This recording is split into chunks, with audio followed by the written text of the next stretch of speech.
రేవంత్ రెడ్డి యూట్యూబర్లపై చేసిన వ్యాఖ్యలను తీవ్రంగా ఖండిస్తున్నామని బీఆర్ఎస్ మాజీ మంత్రి ఎమ్మెల్యే హరీష్ రావు అన్నారు. అధికారంలో రాకముందు ఈ యూట్యూబ్ ఛానల్ ని అడ్డం పెట్టుకొని అడ్డమైన వ్యాఖ్యలు చేసి అవాస్తవాలను వాస్తవాలు చేసింది నువ్వు కాదా అని ప్రశ్నించారు. ఇప్పుడు అవే యూట్యూబ్ ఛానల్ ని నీ అక్రమాలను, నీ మాట తప్పిన తీరును, నీ మోసాలను ఎండకట్టడానికి పనిచేస్తున్నాయన్నారు.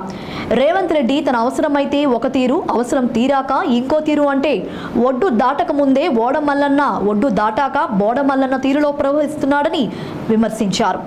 యూట్యూబర్లు తలుచుకుంటే ప్రభుత్వాన్ని గద్దెదించడం పెద్ద విషయమేమీ కాదు, గుర్తుంచుకో అంటూ ఘాటుగా విమర్శించారు. నీ మాట తప్పిన తీరును, నువ్వు ప్రజల్ని మోసం చేసిన విషయాలను బయట పెడతా ఉంటే ఇవాళ నువ్వు తట్టుకోలేకపోతున్నావు. తట్టుకోలేక నీ అక్కసును యూట్యూబ్ల మీద వెళ్లబుచ్చుతా ఉన్నావు. ఇవాళ ప్రజలకు అర్థమైపోయింది, ఇవే యూట్యూబ్ ఛానల్ బిడ్డ నిన్ను గద్దెదించడానికి రాష్ట్రంలోని యూట్యూబ్ ఛానళ్లన్నీ ఒకటైతే నీ బండారాన్ని బయట పెడతారు. ఖచ్చితంగా నీకు తగిన శాస్తి ఈ యూట్యూబ్ ఛానళ్లే చేస్తాయి.